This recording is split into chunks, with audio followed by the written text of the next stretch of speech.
You guys comment a lot of creative video ideas. Rank every shoe in SpongeBob. Rank all the appearances of the My Leg guy. Rank every species of jellyfish. Rank every normal episode. So I randomly grabbed 4 of these, put them on a poll, and a whopping 60% of you guys voted for the most normal episode of SpongeBob. Which is great, but there's one problem. What the heck does the most normal episode of SpongeBob even mean? Is it the most average episode? Like, not really the best, not really the worst? Or maybe is it the most tame episode? After rigorous research, I've concluded that normal means close to real life, believable, reasonable, realistic. And although SpongeBob is usually anything but normal, this is the closest SpongeBob came to reality in each of the 17 seasons. When SpongeBob first began airing with season 1, it was a lot more normal and tame by comparison. Naturally, this means we have a lot of strong options for the most normal episode, and these are the top 4. Tea at the Tree Dome shows SpongeBob nearly suffocate to death. Texas is all about Sandy feeling homesick. Ripped Pants shows SpongeBob resort to stripping to fit in better. And Naughty Nautical Neighbors shows SpongeBob and Patrick try to outdrink each other to prove their allegiance to Squidward. Of these 4, I think that Ripped Pants is probably the most normal overall, even though it's all about SpongeBob throwing it back for attention. Because when it acts weird, it's like it acknowledges that it's acting weird. Like, check out SpongeBob harassing this guy at a burger stand. SpongeBob feels disliked by everybody, but when he accidentally exposes himself in public, people find him funny. So he ends up repeating the joke to death, and even Sandy begins getting annoyed with him. I think the plot of this episode in particular makes this one feel normal, because stripping aside, SpongeBob's arc is something that we've all experienced in some form before. Evaluating overall normality here, it doesn't get too cartoony with the laws of physics. So even though the ending concert could be considered kind of far-fetched, by SpongeBob standards especially, this one is actually pretty believable. I'm gonna place all the episodes I talk about today on a tier list of normality, based around things you find in Bikini Bottom, ranging from the most abnormal thing, the Flying Dutchman's girlfriend, all the way to the most normal thing, normal SpongeBob himself. So nothing to do with quality, just how normal it feels. So yeah, with nothing too weird or unrealistic happening in Ripped Pants, I'm gonna tentatively place it in A tier, aka cereal box tier, because you know, cereal boxes are a pretty normal thing. Moving on to season 2.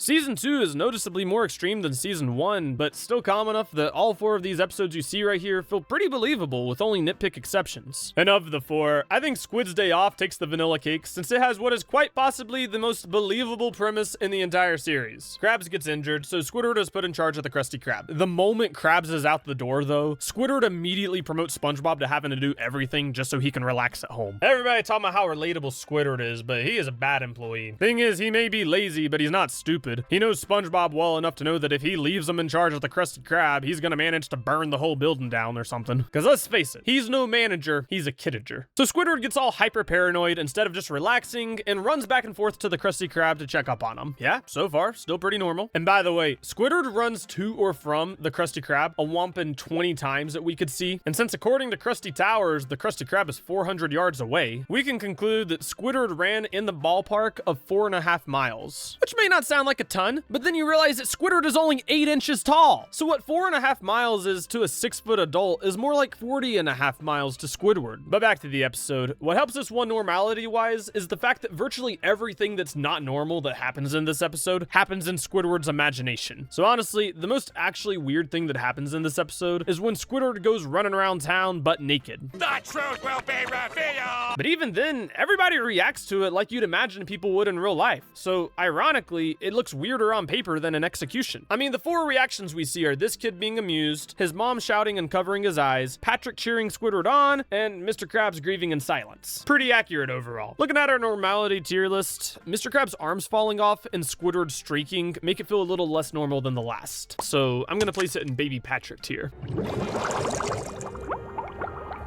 Missing identity. From the conflict, to the gags, to the resolution, literally everything about this episode feels like a story you might hear from a friend about their day at work. It takes its time with presenting a rainy diner vibe, feeling straight out of Mater Private Eye, the underwater dripping umbrella, the cozy coffee pot, the choice of music. It's the most distinct part of this episode since it opens slowly and intentionally. After the intro, SpongeBob realizes he's missing his name tag. Panicked yet determined, SpongeBob repeats his morning routine routine over and over and over to try and find it. For this reason, the episode ultimately feels as normal as his morning routine, which only really has one oddity in it in the form of taste testing Gary's food every day. Especially since this one resolved in the expected, he found his name tag kind of way. This one, oddly enough, might be the most normal episode of SpongeBob ever made, despite the rest of season 3 being much weirder. Honestly, it's got S tier level normality through and through, so it belongs in the normal SpongeBob tier. Moving on to season 4. Just like how season 3 took it a step further as far as weirdness from the season prior to it, season 4 definitely stepped it up as far as weirdness goes. And of these top 4 episodes before you, only one is even in the ballpark of normal. Wishing You Well has SpongeBob, Patrick, and Squidward dig a wishing well and get stuck. It's not normal because how many of you have actually dug a well before with nothing but a shovel? Plus the fact the ending declares magic is real eliminates this one with ease. New Leaf is more normal than Wishing You Well, but how did Plankton manage to acquire an entire gift shop's worth of stock? No siree, that is not very normal if you ask me. Finally, I can't say The Lost Mattress is the most normal episode because nobody owns a steak costume just kind of casually like that. I could get keeping just the steak sauce itself, but a literal steak suit is just too far. That leaves Krabs versus Plankton as the most normal episode, and an entertaining one at that too. To set the scene, what happens is Plankton decides to go snatch the Krabby Patty secret formula in a lazy, walk through the front door kind of manner, when all of a sudden, he slips on the ground. So he Amber Heards Mr. Krabs by taking him to court. To answer the question of how normal this episode is, I gotta defer to Legal Eagle with the legal accuracy breakdown of this episode as a whole. According to him, this is a classic slip and fall case that is normal and common enough that an entire school of lawyers specialize in it. Mundane, typical, nothing special. So far, everything about this episode is both legally and spiritually normal. Krabs gets a lawyer, but he gets injured shortly afterwards, so it leaves SpongeBob to act as the lawyer. Now, even though the courtroom proceedings aren't exactly what you'd typically expect, It was you who made the floor slippery, wasn't it? Answer the question! they only have lightly weird flavorings rather than truly departing from reality. Believable, reasonable, but with some goofy moments sprinkled in. Looking at this episode as a complete package, I'm thinking it is a package, and by that I mean it belongs in cereal box tier. Season 5 has 2 episodes that are essentially tied for being the most normal. 𝑵𝒐𝒓𝒎𝒂𝒍 is grounded in many ways, but since I couldn't find any non-sketchy chef exchange programs online, Zaxby's aside, I'm gonna go out on a limb and say that that's not very normal. Black and Sponge shows SpongeBob exaggerate how he got his black eye, which is realistic, but the ending ends up undercutting it a little bit by saying certain parts of the story were actually true. This leaves the 2 that I was saying are about tied. The original Frycook and Waiting. The original Frycook shows Jim, the original Frycook, return to his original home to visit the original Krusty Krab to Frycook originally. And Waiting shows SpongeBob and Patrick wait for a toy. Since these 2 are basically tied, I'm gonna go ahead and give it to the original Frycook, since Waiting is a mini episode and therefore didn't have to keep up the whole normal shtick as long. Plus, I'd rather talk about the original Frycook since it's a way better episode. The original Frycook feels normal to me because a lot of it is just conversation. Jim nostalgically rambles with Mr. Krabs, SpongeBob asks for cooking advice, all quite reasonable and normal. The whole time, SpongeBob tries to learn how to make a gym patty, and the episode ends on an unnecessarily hard line. The kid's a good fry cook, but he'll only be a great fry cook when he finally gets the guts to quit this dump. Pretty normal overall, right? I will say, there are a couple blemishes that push this one down from being top tier level normality. First, you got the fact that Jim showed up in a golden limo. That's not normal. And you got SpongeBob eating mustard off of Jim's feet. And even though statistically, at least a couple of y'all probably have done that before, I'm gonna go ahead and non-judgmentally qualify that as not normal. That puts this one in chocolate guy screaming tier. Moving on to season 6.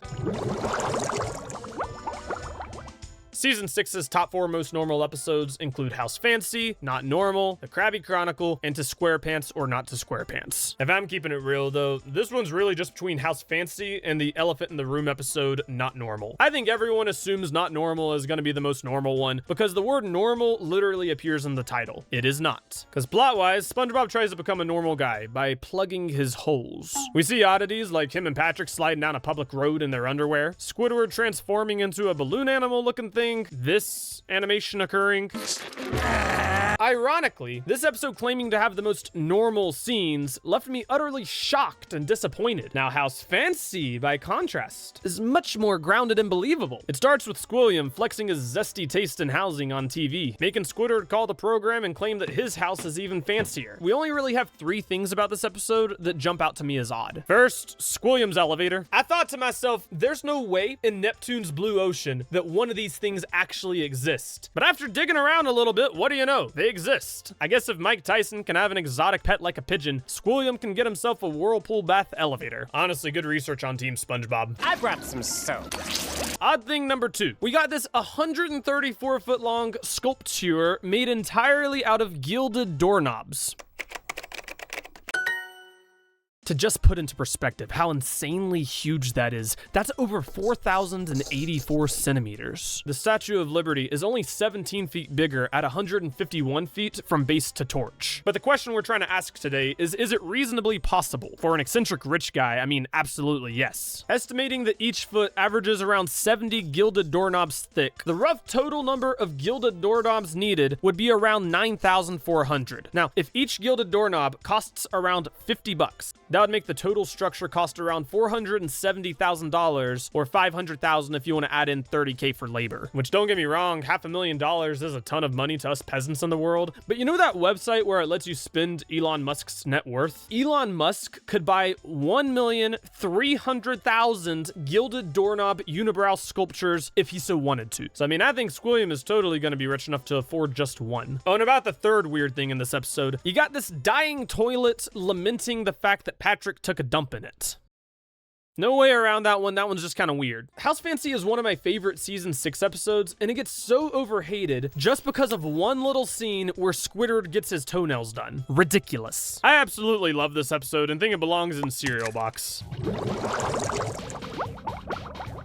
We're not even gonna bother with the top 4 of season 7 because there's only one episode that felt normal in the whole season and none of you even remember it. New Fish in Town. I think New Fish in Town is one of the most forgettable episodes of season 7 because it introduced one of the most forgettable characters, Sebastian. I'm curious how much of it you guys even remember because anyone claiming to remember this thing is lying through their teeth. Patrick rents out his front yard, as one does, and this guy named Sebastian moves in. Now, Squidward, he absolutely adores this dude because he's stuffy, he's cultured, he plays the bassoon, and most importantly, he's not shouting all the time. But there's a reason they never brought this Sebastian guy back. Sebastian is basically just a more boring version of Squidward. His entire personality doesn't go any deeper than his hobbies. I mean, just listen to him. This looked like it might have been a wonderful place to pursue my passions. Painting, playing the bassoon, and enjoying a glass of tea in my front yard. I about fell asleep listening to this dude, and I bet y'all feel the same way. But buddies are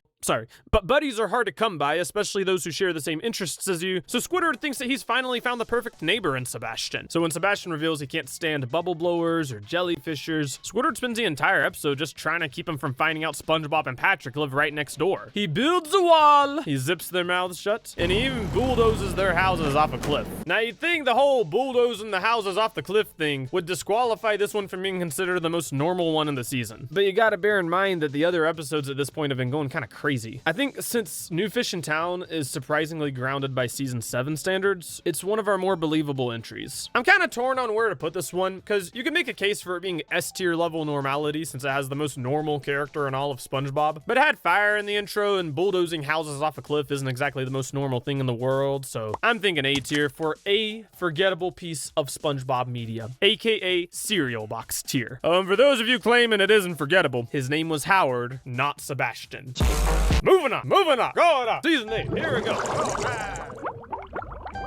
All right, y'all want to play a game? I'm going to give you a couple hints. See if you can guess which of the top 4 episodes right here is the most normal one in season 8. Hint number 1, the episode I chose is heavily centered around Squidward. Hint number 2, this episode is sort of a spiritual child of Krabs versus Plankton. And finally, hint number 3, this episode takes place exclusively in the Krusty Krab. This episode is Accidents Will Happen. The reason I said that this is the spiritual child of Krabs versus Plankton is because in that episode, Plankton falls down in the Krusty Krab and then fakes an injury to be able to blackmail Mr. Krabs? Well, this is literally the same thing, but with Squidward. Squidward falls down in the Krusty Krab and then fakes his injuries to be able to blackmail Mr. Krabs. They run an investigation to determine if Mr. Krabs is liable or not. Squidward gives a big speech about how he was just trying to make sure that the customer got all 11 seeds on their bun, and he ended up just getting injured in the process through no fault of his own. And I know what you're thinking. Manly, Squidward hates odd numbers of seeds. He would never try and put 11 on a bun. That's exactly right, and he ends up getting busted later on when it's revealed that Krabs borrowed a security system from the airport that captured the whole thing. Unsurprisingly, Squidward wasn't helping. He was faking it. He was just sleeping. I think everything about this storyline feels pretty normal. You could kind of see this happening in real life, someone faking an injury to get workers' compensation and all that. The story's literally just an employee lies to try to get workers' comp and then gets caught in the process. We do get this one scene though where Krabs is massaging Squidward in public, you know, popping his barnacles and stuff. So that is a little weird. I can't quite put it in S tier as a result. So honestly, even though cereal box is looking crazy crowded, that's where this one belongs. Now though, we begin to move from middle era to modern era SpongeBob with season 9.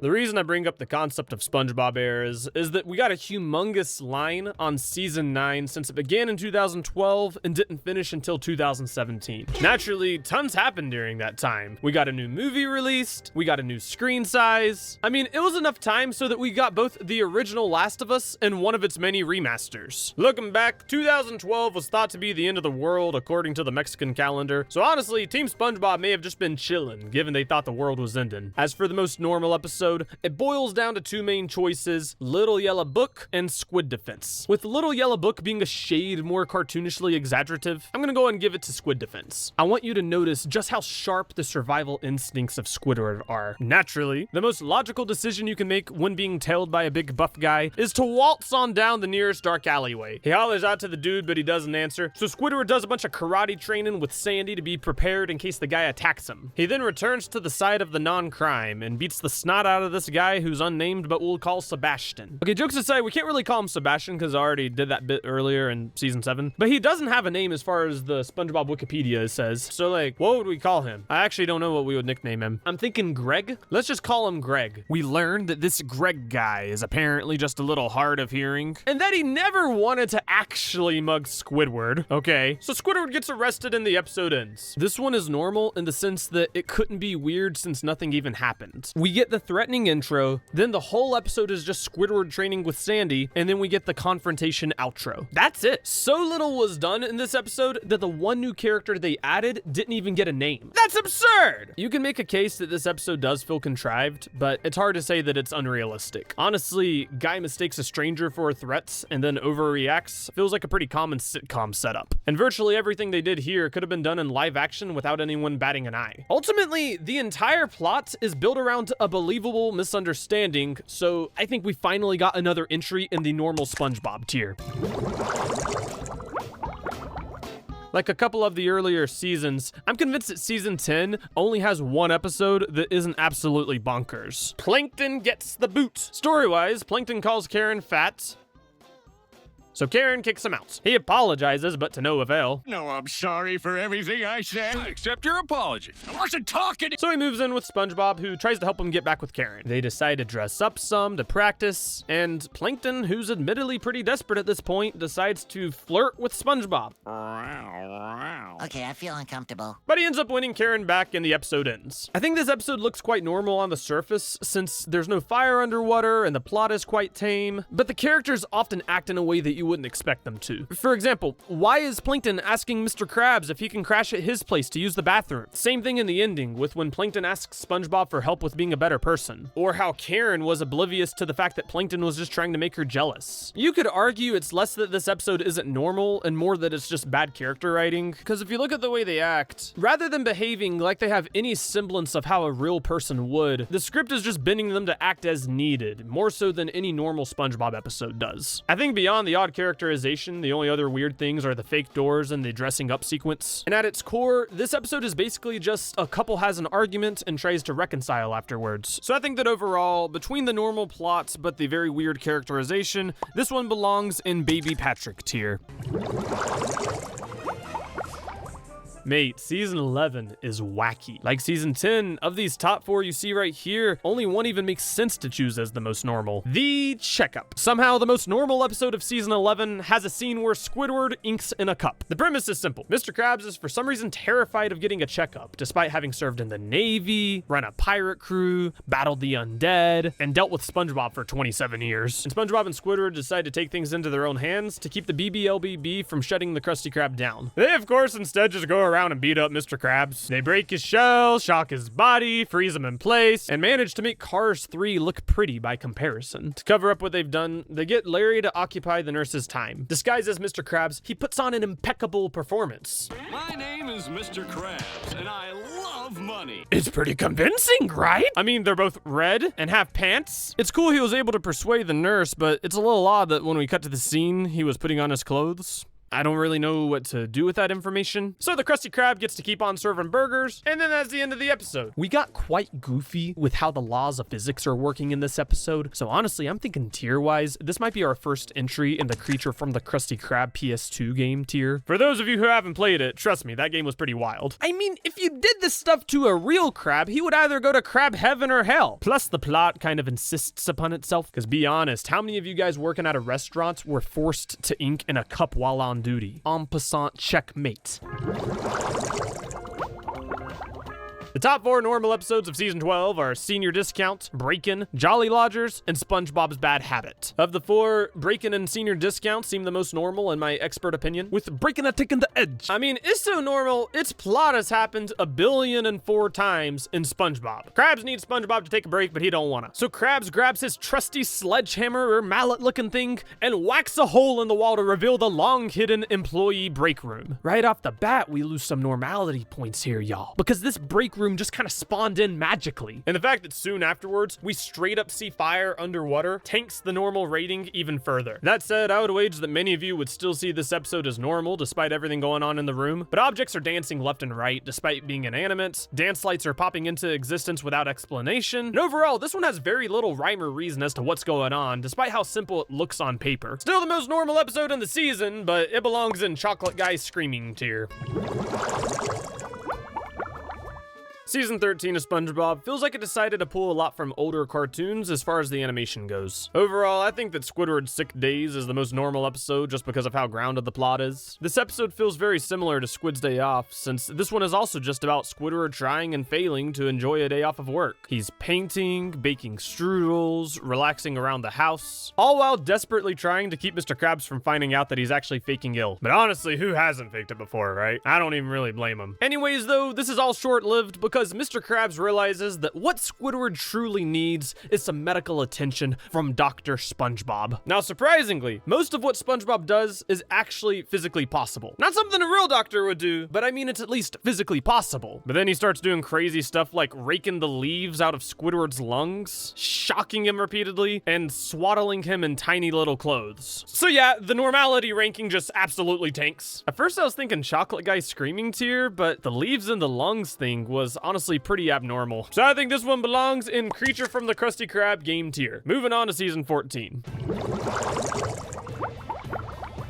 Okay, remember how I briefly mentioned just now that season 13's art style kind of feels like it took from older cartoons and stuff? Well, season 14 seems like it's doing the same thing, but even more so. In fact, the most normal episode of it is a parody of older cartoons in itself. We Heart Hoops. I know some of you are thinking that that episode's not really normal in the slightest, but virtually every other episode in this season feels pretty weird as well. It's all about an old TV show with the star character being a young old man Walker. SpongeBob and Patrick decide to go visit him in his house, and they actually get along with him pretty well. So the first half so far is pretty normal, yeah. But then the writing team realized there was no conflict in this episode, so they just randomly introduced this neighbor guy who is hell-bent on egging Old Man Walker's house with a tank that shoots eggs. See, the connection is he was his enemy on the show. Otherwise, it's just totally random. So Old Man Walker, SpongeBob, and Patrick decide to get an even bigger tank that shoots stuff like toast, cattle, salt, and then they go battle. Yeah, this one started off actually pretty normal. normal, but it already is just so wacky. The only reason I even really chose it was just because the first 2/3 at least were pretty normal, but completely went off the rails by the end of it. I don't really like this episode very much, but it is kind of cool to see them experiment with an older art style. Like, check out this 1940s Mickey Mouse thing they got going on right here. Cause like, is it just me, or seasons 12 and 15 just don't seem to use this kind of thing as often, but 13 and 14 randomly pull it out from time to time. If any of you guys got a theory as to why that is, holler at me. As for the normality ranking though, this is definitely the least normal episode we've talked about. It has all these tanks and they're egging each other and stuff, but the other episodes in season 14 don't feel much more normal, so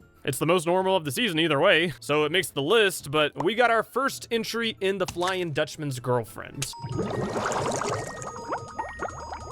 Okay, looking over our options for the most normal episode of season 15, the most normal episode feels mundane even in the title, Stuck in an Elevator. Talking about new episodes that kind of remind me of older episodes, Stuck in an Elevator really reminds me of that one episode where they got stuck in the kelp forest. It starts on Conch Street, SpongeBob and Patrick get Squidward trapped with them, they wait a while and begin to go crazy, and then the resolution to the conflict is that help comes that isn't really help. I think this really emphasizes how much the show has changed since season 3, since Club SpongeBob wasn't even in the top 4 most normal episodes of season 3, but a very similarly structured episode is the most normal one of season 15. Since most of the episode is just Squidward being stuck in an elevator, He said it! with SpongeBob and Patrick, the episode feels about as normal as the gags they get up to. You do got the Walhalla guy, he's pretty weird, and the sand appearing out of nowhere is obviously not normal, and then the library gel, which I personally assume isn't a real thing since libraries are paid for via tax dollars, so therefore any wrongdoing done in there would probably just be punished using a traditional federal prison system. Placing this one in Baby Patrick tier. Word.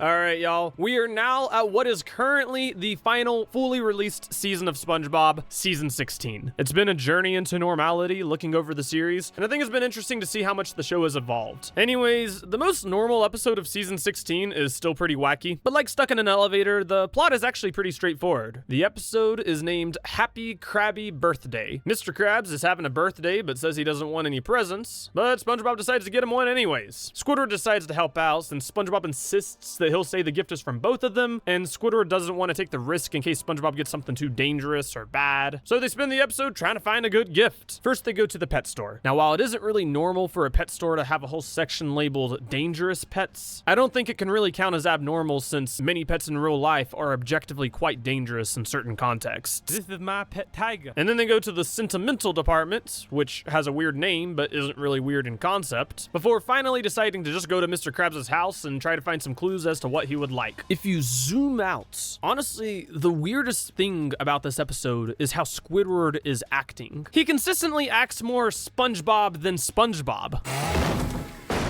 You go in that way, and I'll climb in through this conveniently open window. I mean, even in the resolution, Squidward acts odd. They find Mr. Krabs has an old Krabby cart that has been taken over by a squatter, so to get the squatter to move out from it, Squidward and SpongeBob trade him the cashier boat from the Krusty Krab without taking the cash register off of it. Maybe it's just me, but I honestly find it surprising that Squidward would even do this. In The Lost Mattress, there was a somewhat similar situation where Squidward got rid of Mr. Krabs' old mattress that had a lot of money inside of it and then took credit for giving him the new mattress, but the difference is he didn't know that the mattress had money in it to begin with. Whereas the cash register, he of all people would obviously know there is money inside of it. Anyways though, the episode ends with Mr. Krabs selling the cart and getting a ton of money for it. And even though the episode's out there, it's not the craziest thing we've seen so far. Chocolate Guy screaming tier seems fine. All right, can we just acknowledge that it is absolutely crazy that there are 17 seasons of SpongeBob? And apparently Nickelodeon's already announced both seasons 18 and 19 as well. Man, they've been rubbing this show with some of that chocolate. Live forever, you say? But anyways, season 17 is still pretty early in its release so far, with only 10 episodes out as of the time I'm making this video. So I'm gonna keep this one brief since there's a decent chance I'll end up changing my opinion down the line. Right now though, The Nerds is looking to be the most normal episode. Basically, Squidward makes makes a comic book mocking SpongeBob and Patrick, but they absolutely love it, and so does the entire comic book community. Most of the antics of this episode really are just Squidward being chased by fanatics, and it would get a pretty high normality ranking if it wasn't for the final 30 seconds when one of the mythical creatures from the comic book was shown to actually be real and able to breathe fire and stuff. Up until then, I was thinking cereal box, but I think we gotta go down 2 notches for the mythical creature and the fire underwater, placing it in Chocolate Guy's Screaming tier, completing our tier list. Looking over this thing, we definitely got a trend of stuff getting more abnormal down the line, but I gotta be honest, I'm surprised that most seasons, even the newer ones, had at least one relatively normal episode in it. We only ever even got one true entry in The Flying Dutchman's Girlfriend, and most of the stuff just kind of felt, sort of odd, but nothing crazy. Now though, let's have a normal outro for a normal video. I appreciate y'all watching my video on the website known as YouTube. Please subscribe for more quality videos and smash that like button. Have a fantastic day. Toodaloo.